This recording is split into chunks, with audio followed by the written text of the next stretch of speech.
Welcome, welcome back to Crafting a Meaningful Life. Do you remember the first time you saw the movie Wizard of Oz?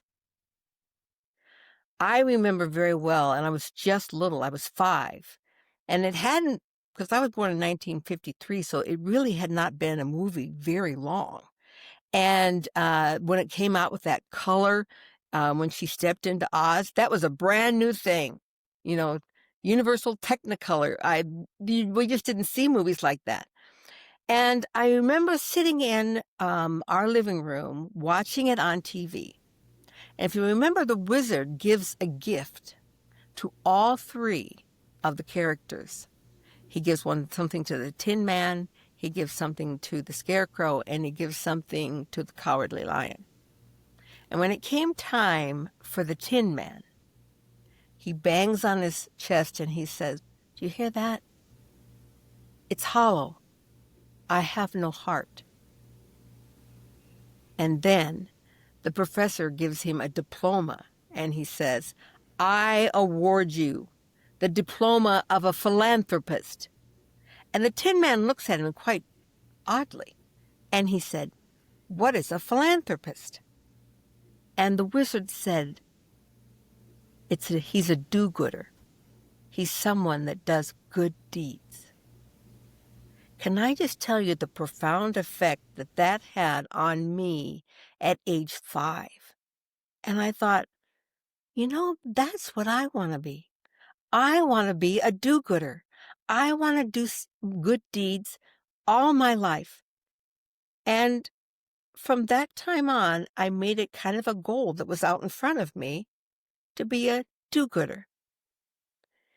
It's brought me all the way from age 5 to now in my 70s. And I have an expert with me today that talks about that very thing, how we can become do-gooders, how we can have a mission in our life, a grand purpose other than just living a career. And so I'd love to introduce you to my guest today, Georgie Enthoven. Georgie, welcome, welcome. What a beautiful story and introduction. That is really something. Well, I'm sure you could relate to it, that there are Yeah. those people that just realize that's what they want to do in their life, but it's always, "Oh, well, someday I'll do that, but not right now." Yeah. Well, that's it's so interesting. And I think there are definitely people who postpone doing good. But when I graduated from college in the mid 90s from Berkeley, I really wanted to do good after I studied and take everything that I had learned and the compassion that I Mm. had garnered and put it towards something good. And after graduating, I could not find opportunities that allowed me to do good and met my ambition. And Huh. so I abandoned it and climbed a corporate tech ladder for a while. And what I ended up doing is trying to fit the doing good on the side. So I think, yes, there are people who want to postpone it, but there are also lots of young people, and I meet them on campuses today, that actually really want to do good. Yeah. And the difficulty is, how do you find the opportunities where you can make a living and so do well for yourself and contribute something positively to your community or the world? And that is your very premise, that is possible, that it's possible to have a career that is also fulfilling and a career of being a do-gooder. I I think that premise is beautiful because we oftentimes don't see it happening. I remember thinking, well, when I grow up or when I graduate from college, I can do that. Or when I own my home and I have more time, when my children are gone, when I retire. I mean, there's always something that seemed to be in the way for that. So Yeah. I've been on your website and you actually talk about the different types of people there are and how that they can find a career. I mean, I wouldn't even know where to start. If I wanted to have a career that would allow me to be a philanthropist and involved in humanitarian issues, and it didn't affect my time or my dedication to my career? How, how do you even go about that?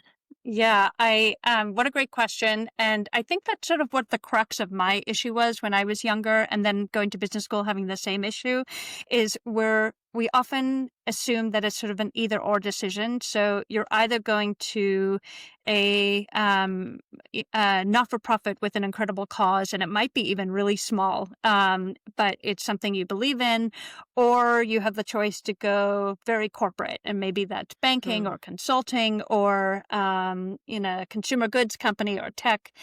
And that is sort of the choices that college campuses give you, and for all sorts of different reasons. But today it's largely financial of who can pay yeah. the bills to access the students and show them what the opportunities are in their recruiting process. And so it is a binary choice that we are shown, but my goal has been to shed light on all the in-between choices. And so it's what I wanted to have when I was graduating. And there's so many options. And I think especially now, we've seen progress from not-for-profit to not-for-profits that have earned income, which definitely allows people to earn higher salaries when a Right. not-for-profit actually has a revenue model, not Yep. just fundraising, to social enterprises, which are companies that are doing great work in the world, but are for-profit, and all the way to just a regular for-profit company that happens to contribute to something really positive as the core part of its business model. So there's so much range. And, some obvious categories in today's world are anything to do with climate or climate tech or green energy, but also in the education sector, there's lots of opportunities. In health, there's lots of opportunities. And what I really have enjoyed this stage of my career is shining the light on the people who are doing that kind of work and the decisions that they Uh, made to get there, and what are those industries, what are those pathways that they have taken. I seem like as I kind of look around, for example, here in Utah, we have a large tech community, Silicon Slopes, and then we have just the regular kind of corporate type of businesses. And that there has been this movement to making sure that there is a higher mission within the company so that employees can actually find a purpose and a place to serve, and they do it with their peers at work, and so it creates this bonding type experience. But I've also noticed there seems to be two types of those companies. There's the one company that wants to offer it because it's a great benefit and it's going to bring them good employees. And then there's the company that do it because they truly do have a mission and they really want to be of service. So as people are looking for these companies to work for, how do you discern one from the other? Yeah, I will tell you that young people are really good at it, and they can tell who is doing it for show and for press opportunities, perhaps, and who is really in it for because they care about something significant. And I think the first way is to understand how deeply integrated is that mission into the fabric of the company. And Hmm. so, questions you may ask, obviously, what's the mission of the company? And understanding, does that tie into this good aspect that has drawn you to the company for some reason? Let's say it helps women find shelter in need. And is that just a nice to have that they do once a year and go volunteer at a shelter? Or is it something more integrated, such Yeah. as are there products helping those kind of women? Or is the management team looking for opportunities to integrate some kind of service to that community and beyond just like a one day event? Yeah. And basically, the companies who are way more integrated, it's usually pretty clear in their mission statement. And the people in the C-suite, it's part of their job. So if you have somebody who is in charge of keeping the mission woven into the fabric of the company. Is that person, how senior is that person? And if that person's in the C-suite, then you know they're part of all the conversations that are Yep. happening.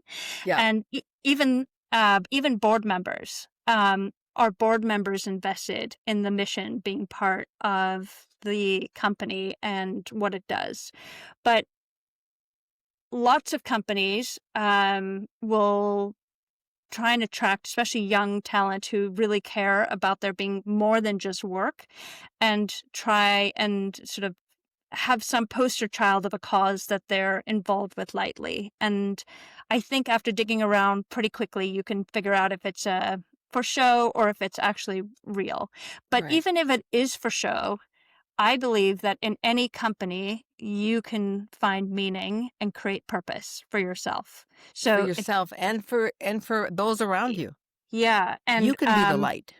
yes, you can be the light. And if you know what your contribution to the world, like what you would like to contribute positively and throughout your career span, lifespan, then you can bring it to the workforce that whatever office that you're in. And a great example is one of the people I interviewed while I was writing my book was telling me that at Patagonia, way back when, I guess like when people used catalogs in the US for shopping, more so than they I do can remember now. that very easily. Yeah. Thank you very much. Where you got like, fun catalogs in your mailbox. Now we don't want them, but I still get fun catalogs at my mailbox. Thank you very much. yeah.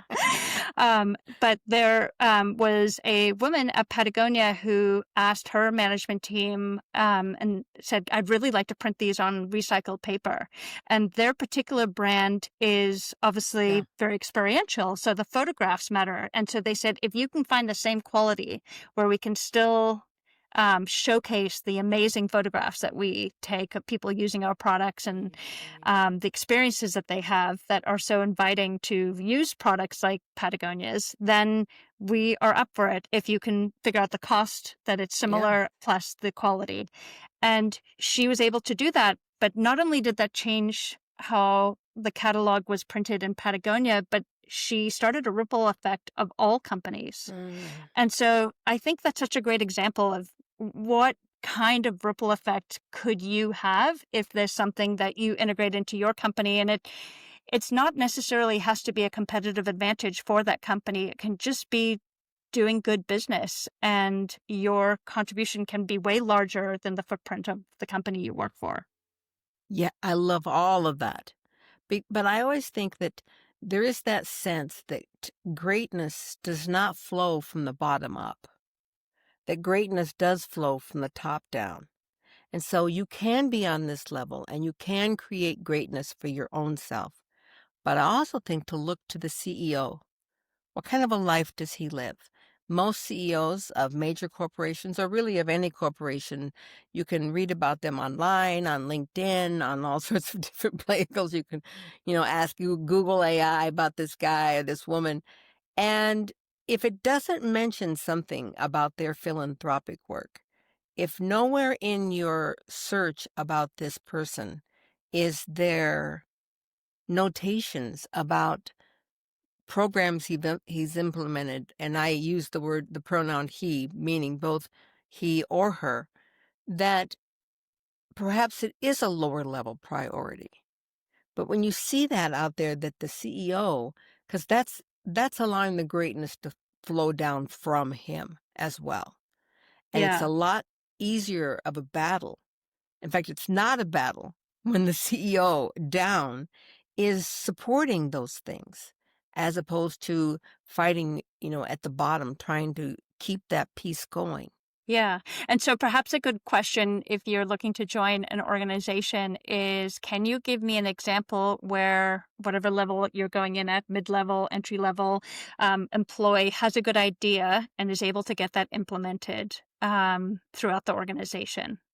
And to see if that's Yeah, possible, if ideas are able to be implemented from the bottom up.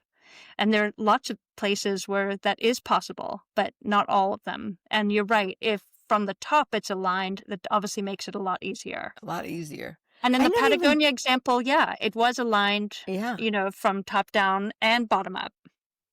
I never even thought about that being a question that the uh, interviewee would ask at an interview. That they would ask, I did notice, and that's one of the reasons I want to work here, is I'm very much aligned with this purpose that you have, this mission, and what opportunities are there for someone in my level to participate in that?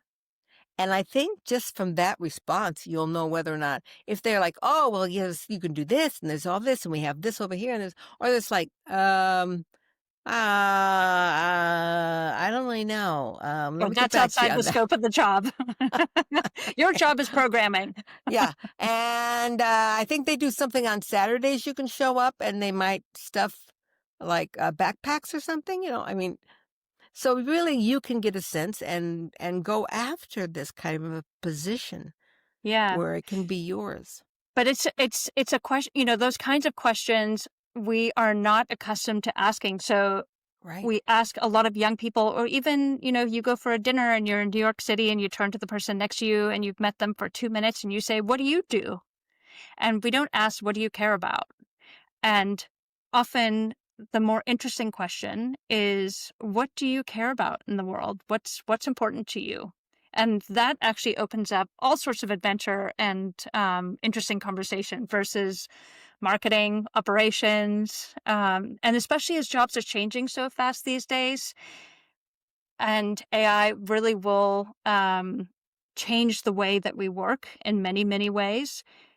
Having something you care about will become way more consistent as the thread through your career than the actual skills and tasks that you're doing. Georgie, that is like a brilliant question because I never, or I refuse to ask that question. What do you do? Yeah. Because I'm focusing, I spent my entire life trying to not focus on what I do and more of who I am. And so I refuse to ask it of someone else. Well, tell me about you do. That's the worst. But I love that other alternative question you posed. And is, tell me some of the things you care about. That just like opens it right up. Yeah. And then you want to have a conversation. Like, imagine talking to somebody in college that most older people will come to them and say, what are you going to do with your major? What are you going to do after you graduate? Right. Those conversations are short. They don't Right. want to be having those conversations. They feel boxed in and it's unnatural. But if you ask them, what have you learned? What are you passionate about? What do you care about? They have lots to tell you.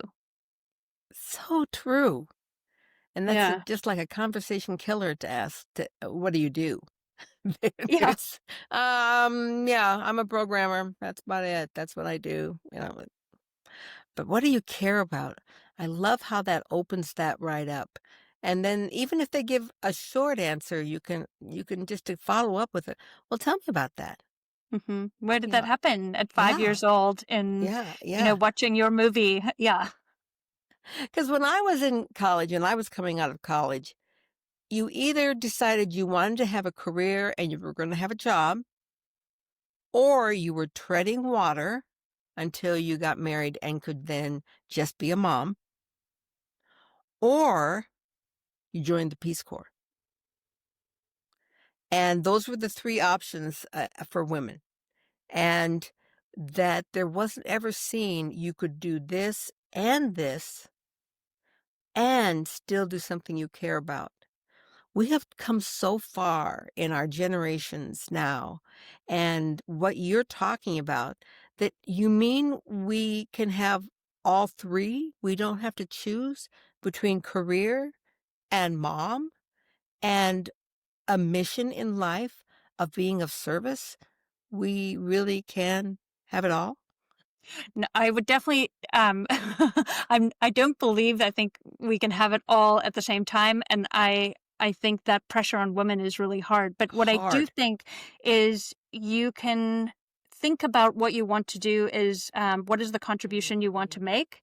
And that stems from the perspective you have has shaped your life, the values you have, the skills you have picked up so far, the people that are in your community, in your life. And you can also combine that with an income to give you the life that you would like to live. It doesn't have to be self-sacrifice. And so we started off, you talked about the do-gooder, and one of the characters that I see is what I call the unrewarded do-gooder. And that is somebody who is probably like your person who went to Greenpeace or to, Yeah. Teach for America. And it was very much um, on self-sacrifice. So they were going to go and give, but the average career is 90,000 hours. What? Yes, and that is too long to be Treading um, water. giving without receiving. And so for me, that's like the aha moment is, how can we nurture the kindest Ah, people in the world to be able to last their 90,000 hours? And being of service is amazing, but we also need to have the conversation is, what are you receiving for doing this great work so that you can continue to do this great work over the long haul? And I think those conversations, we've made them taboo. So if you are, mm, um, working at a shelter of abuse, and the CEO, let's say there's somebody who's the CEO of the not-for-profit or the managing director, I think it's really important to know what refuels them and what gives them energy to keep going. So is it being able to help these people? But if that person, and I've met these people over and over again, but if that person feels like, I can't live the life I want, I can't put a deposit down on a house, I cannot go on vacation, we're not going to have them doing their great work for very right. long.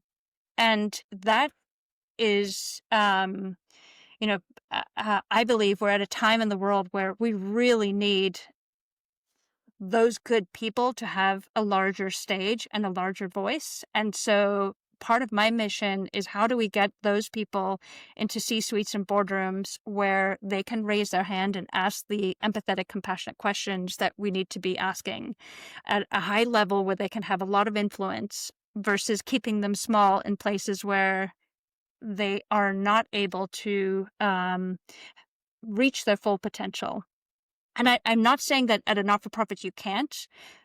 What is really important, though, is that you are rewarded for that work. And the Mm, reward is part compensation, but it's also working with an amazing role model, being able to work from home, being able, like, whatever it is for you, yeah. just really know what gives you energy to get up every morning and fine tune that just as much as you're fine tuning how much you're exerting to give to the world. I've been a longtime fan of nonprofits. Not all good, but then again, not all for-profit companies Yeah. are good either. I wouldn't say that they are heavy on one side or the other, even though they certainly receive a lot of publicity when a nonprofit goes awry. Um, but I've been working with, the last 3 or 4 years, a movie called Uncharitable. Have you seen the movie I by haven't chance? seen it, but I have heard about it, and I would love to Yeah. see it. Well, it's available now. You can watch it on YouTube. Okay. But their premise is that if we are going to solve the greatest problems of the world, hunger, water, education, um, sex Health. trafficking, some of Yeah. these big time things, okay, then do we want to pay those people who are heading those jobs the least amount we can or the most amount we can? So we seem to have this big red flag that goes up that uncharitable. They talk about it in the movie that if they make more than $60,000 a year, we think that's, wow, what you talking about? But yet, wouldn't we have liked to have had Steve Jobs on the task of making sure that water was available everywhere in the world? Yeah, and Now, that I is can tell you exactly my point. Yeah. right now, if we had had Steve Jobs on that, we'd have that water everywhere. We would have fresh, wonderful water everywhere. But now we're just asking these people to do the impossible on next to no salaries and then wondering why we aren't doing it. Yeah. So you definitely, I'm going to recommend that movie to you. I think you would love it.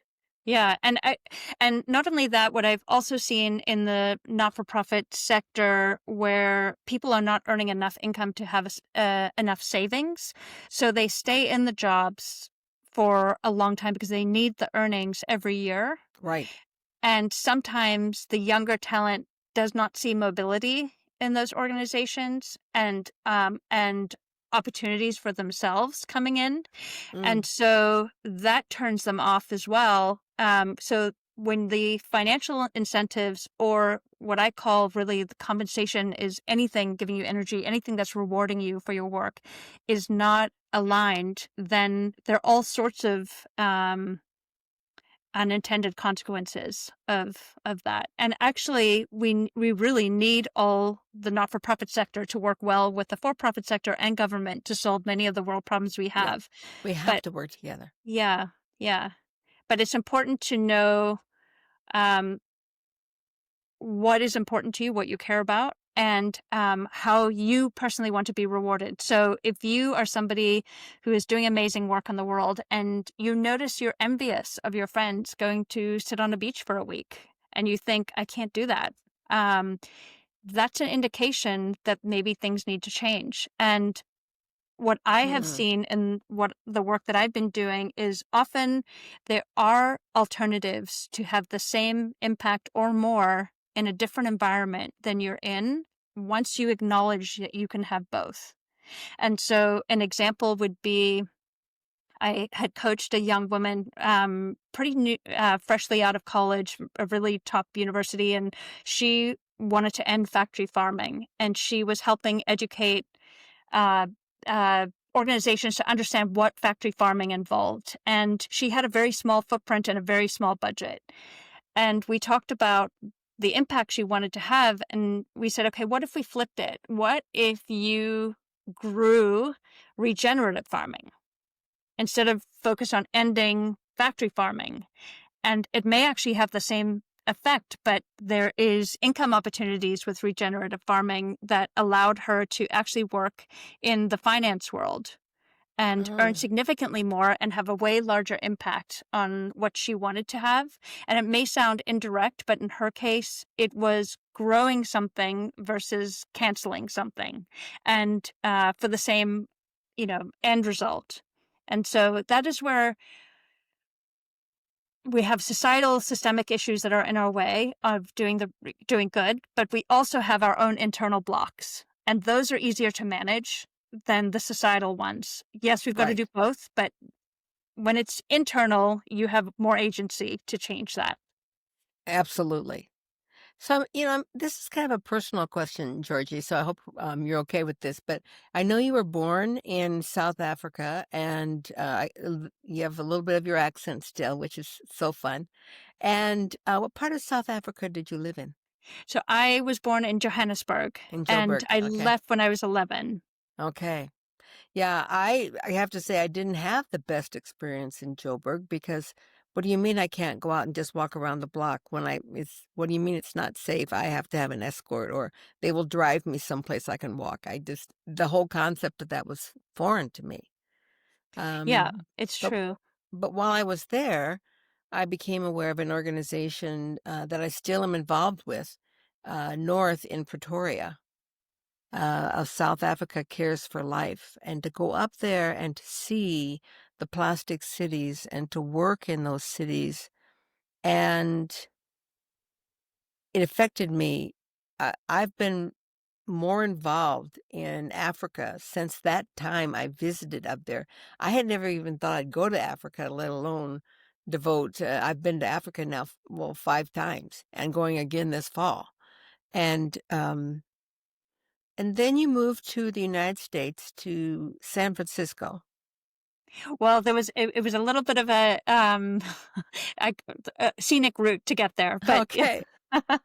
So my family, I was young. My parents moved to California when I was younger. My brother and I went to a boarding school in Canada, mostly because it was on the same education system, and that Oh, seemed sure. close at the Yeah. time, although it was definitely not the easiest adventure to get to school and back. But so we were there, and then I graduated and spent a year in England because I was super young by the time I graduated at 16, and then moved back to California for the first time. And I spent most of my 20s in the US. And then I married somebody from Mexico City. And so we spent 10 years, and our first 10 years with children and as a family in Mexico City. And since then, I've been in San Francisco, which is really the city that I think in the world that I feel most at home in. Mm. So you've had a lot of meanderings around the globe and done a lot of different things. The question I have for you that's at what point did you realize that this was your calling to show people and teach people how to do it? Was it something that you learned or saw in South Africa? Was it while you were in Mexico? Where you were going to school? Yeah, Where did I this think come from for you? I love that question. And as you're saying it, I think I have two answers. One is a slow answer of little bits over time, and the other is the one day where I had the aha. But the slow is most of my life I have spent in emerging markets. So Ah, I have been, as you went to South Africa and really got to see real problems in the world. And there's something that most probably lights up in you, and you think, I have the ability to change this. yeah. And that's a choice that I can make. And I want to make that choice. And so I think over time, I notice what's happening around me, and I realize the privilege and advantages I have that I can utilize. So that is the long, slow answer that, like, bit by bit, it's reaffirmed and reaffirmed. Hmm. But the aha moment came for me. I had become certified in coaching in COVID, and it was probably the first time that I really lent into my strengths, or really where I had gifts. And the rest of my career, I had really focused on leveling up weaknesses or trying things that I Mm, had never done, didn't even know if I would be okay at. But I didn't really identify where am I strong and how can I use those gifts. So that's sort of one of my principles now that I think is just, I would have liked to have done that earlier, but it took me a long time. But I took a break after COVID, and I was traveling by myself when my kids were in summer camp for a couple weeks. And I had an aha moment where the first is I realized and read in a Harvard Business Review article that the average career is 90,000 hours, which we y- talked about. yeah. And that I thought, I've been to business school and nobody ever talks about that number in total. And so every now and then you read something or hear something and it sort of gives you chills to your core. And I had one of those moments. And the second piece of information I saw that day were a cartoon in the New Yorker.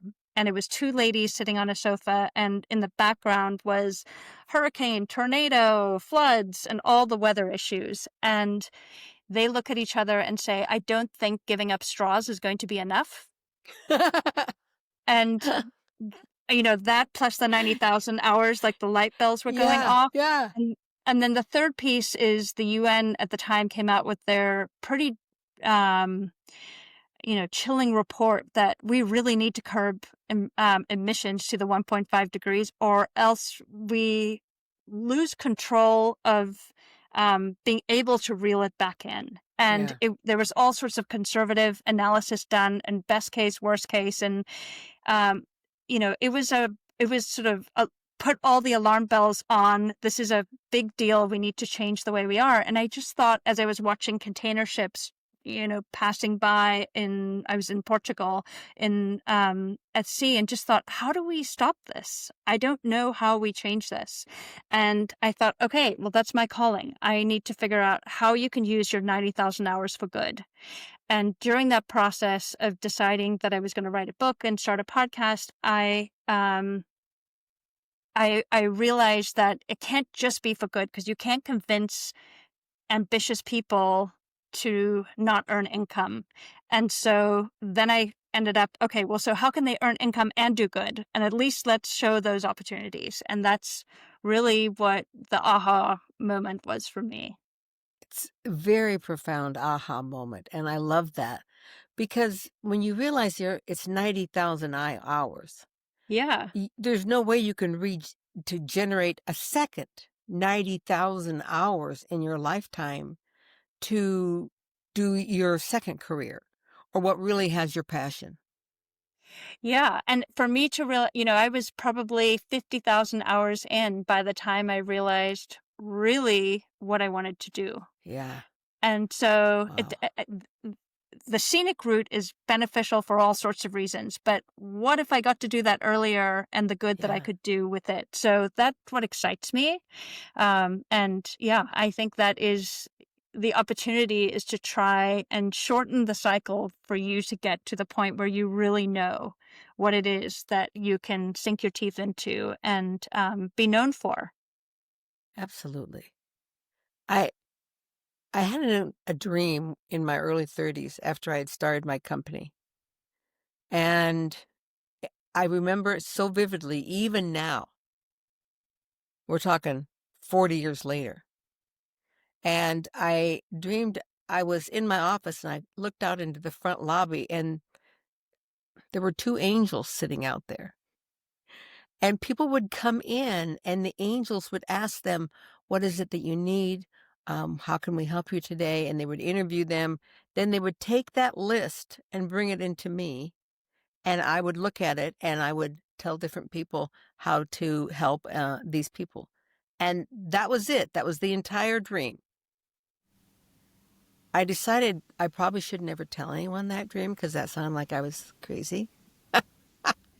And probably 10 years went by. And I thought, someday I'm going to live that dream. Someday. And one day I actually told someone this dream. And they turned and looked at me and they said, "Mary, don't you know that you already do?" And I was completely taken aback. It's like, "What? Mary, you already live that life. You become aware of people's needs, and then you look to how you can fulfill them. That's your life." When I really was able to take that breath in and realize that's the life I was living, it didn't matter that I was in a marriage that wasn't working. It didn't matter what else there was around me and how I was struggling. The fact that I was having a career and that I was fulfilling my destiny at the same time really allowed me to work until I was 65 and loved every day in it. I And the love that you moment that said it that. was over, that career, I was able then to fill my entire life with that very kind of thing that had been nurtured inside of me all those years. What a beautiful story. I meet a lot of people doing the work that you're describing, and there's a very similar language, which is unique. And I don't hear that in other types of environments, but I love what I do. I'm the same person at work and home. I Yeah. don't mind Mondays. No. I'm okay to come back from vacation. I enjoy the people I work with. I'm inspired by the people I work with. And one of the comments that I heard, which actually I would never even have thought about, is the challenge of the work that I do is so invigorating that I can't wait to get up to try solve it, like a really hard puzzle. And, solving health, solving education, solving Yeah. political strife, all sorts of things. These are big issues. But for somebody who enjoys the challenge of a difficult problem, it's so exciting to show up It to is. work today, and every day you are hoping to inch closer to solving this big problem, and it feels so much more rewarding than work that's way more transactional. You go to work, you do what you do, and you get a paycheck. And am around a lot of very ambitious people in San Francisco, and I had gone to Harvard Business School, and I talked to a lot of those kinds of people when I was writing my book about their work and was it worth it for them. And I heard a lot of people say things like, um, I wish I could do something else, but it's too late. Or Uh, I climbed the wrong ladder, but I can't get off now. To my expenses are so high now that I can't change what I do. I don't have that freedom anymore. Or the worst that I heard was, I'm embarrassed what I do, but it pays the bills. And wow. from what you've just said, it's such a different world. And to work with someone like you is so different than working for someone who feels like they're in work to pay the bills. And so part of Yeah. it is also finding bosses or mentors like you who have a different outlook, who want to enjoy what they're doing every day. And doesn't mean it's easy. No, Doesn't mean you're not running into really big problems or doing grunt work sometimes, but you know what you're doing it for, and that changes everything. it changes everything. That's exactly it, Georgie. That your attitude in life changes everything. And I saw my career as an opportunity every day to be of service to my employees, to our clients, to the greater good. And it it really is changed my life to live that way. I mentioned not the best marriage at the time. Now I have a wonderful marriage at the time, Good for you. and and every day I would like, how was the day? How was your? And it was like, another day, another dollar. You know, same shit, different day. You know, that was the response every single day, and he hated his life. Yeah. And this is the crazy part. We worked at the same company. That he could have seen the life that I was living and how happy I was to come to work every day. And that's, I think, the piece of inspiration that we have here for people. That this change we're asking of them to grab a hold of, these 90,000 hours, isn't in the future and it isn't with someone else. It all resides here. What you choose to do, the life you choose to live, resides here. Do you think it's possible, Georgie, to stay in the same position, but with a shift of attitude, suddenly it opens up differently? Oh, 100%. I mean, another short story of somebody I interviewed in my book is a CEO of a company called Virta Health, and they are now valued over $1 billion, and they help people with diabetes and obesity. And he is from humble beginnings, and he grew up, I think it's in Norway or Finland, I can't remember, but one of the Nordic countries. And although he is now very wealthy, he not chasing money, but his mother, I think she either got laid off or maybe at the end of her working career, they said, okay, it's time to retire. And she wanted to do something. And so she ended up taking a job as a janitor in a school where they lived in, I think it's Finland. And he said to her, Mom, you don't have to be doing this. Like I can help you out. And she said, what do you mean? And he said, you're cleaning toilets. And she said, no, I'm not. I'm showing up for kids and I'm making their day better so that they can learn and have the opportunities you Wow. have. And I also heard of a story I read the story in another book where also a janitor during the 1960s when NASA was trying to get the first man on the moon, and somebody came and asked him and said, "What do you do here?" And he said, "I'm getting a man to the moon." And that's what leadership is. Yeah. Leadership is helping people understand the why that they're doing the job that they're doing. And that's like our original question of how do you know that a company actually cares? The leadership every person in the company should be able to say, I'm getting the person to the moon, or whatever that answer is Yeah. equivalent for the company. And, if you're feeling like you're the janitor or the operations person or the marketer, that's not enough. And to feel really motivated, I think you need to understand and feel part of Hmm. the why. Yeah. Part of a why. I remember when I didn't mention this part, but um, I, I started a catering company. I didn't graduate in that, but it's how I saw I could be an entrepreneur and fulfill all these dreams and do all this stuff that I had. And I had one person that really wanted to come to work, and I said, "Sure, come on, we'll work an evening." And it was a long shift and a lot of lugging, a lot of hard work. And so I thought I better call her the next day and see how she's doing. And I just called and I said, "So, how'd things go last night for you? Would you like to come back?" No. And I said, "Oh, okay. Tell me, was someone rude to you, or was it too hard work, or was it too late, or, did you get too messy? Some people just can't deal with that, oh, scraping dirty plates, whatever it is." And she said, "No, it wasn't any of those things. I had no problem with any of that." She said, "I just don't know how you do what you do, Mary. I know you to be an empowered woman, and yet every day you go out as somebody's servant." And I just sat back and I said, "This job probably isn't for you, Mm. because I go out every day to serve, but I'm nobody's servant.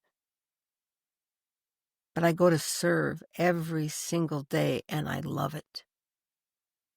And so you either love the concept of finding service within your job, or you have that attitude, no matter what your job is, that someone's taking advantage of you, or that you're not given respect, or rather than living the being and the person that you are. And that opens up so many doors of opportunity for us, Georgie. Yeah. Yeah. I think what a lovely story. Yeah. The older you get, the more stories you have. I'm accumulating them. Yes, indeed. Yes, indeed. Oh, Georgie, you are just delightful. So, I want to include all these things at the end of the podcast so people can find you. You have a website. Is that the best way for people to find you? Yeah, I have a website, and I'm sure you'll include it in show notes, but it's georgieenthoven.com, which is a little tricky on spelling, so show Yeah, notes it yeah, is. we'll have it on the link at the Yeah. end. That'll And be I awesome. have a book out I launched in April called Work That's Worth It, and I have a Work that's podcast. worth it. Yeah. Work that's worth it. Oh my gosh. Even reading that title, I want to read it. Well, actually, that's one of my favorite things now is in a title of a book, can it teach you the first lesson without even reading it? And I loved the title when I came onto it, because I thought, well, even if you don't read the book, it's going to plant a Yeah, seed, and yeah. you're going to start to question, wait, is my work worth it? Should it be worth it? How can it be worth it? Whatever it is for you. But yeah, the lesson begins. The lesson begins with the title, surely. I love the title of the book. And then you also, even on your website, had a lot of insight. Just to read through your website, it was a phenomenal experience. No, that's so kind. Yeah, I'm really excited about what I do, and hopefully, if any of your listeners are interested in work where you can combine income and impact, then welcome and come. And I'm on a lot of the social channels, and you can find me there. And I guess I'm just really hoping to shine a bigger light on the kind of people who are doing Yeah. amazing work. Georgie, I have no doubt that you are shining a bigger light for people to take a look at their lives, and is it just a life, or is it a life of impact? And you are offering and shining a light so bright on the path that can be there. So send me, I want also all your socials and everything, so people can just click on those and easily follow you and find you and your light. Thanks for being with us today and teaching about that very thing, the title of your book. Am I living yeah, I love that. Yeah, well, it's been really wonderful to share this conversation with you. Thank you so much. You are a delight. Until next time, let's think about it. How long are you going to wait before you make that decision to live the life that you were meant to live, the life of impact, the life of service to ourselves and to others? And until next time, be about crafting your meaningful life. Namaste. Crafting a Meaningful Life.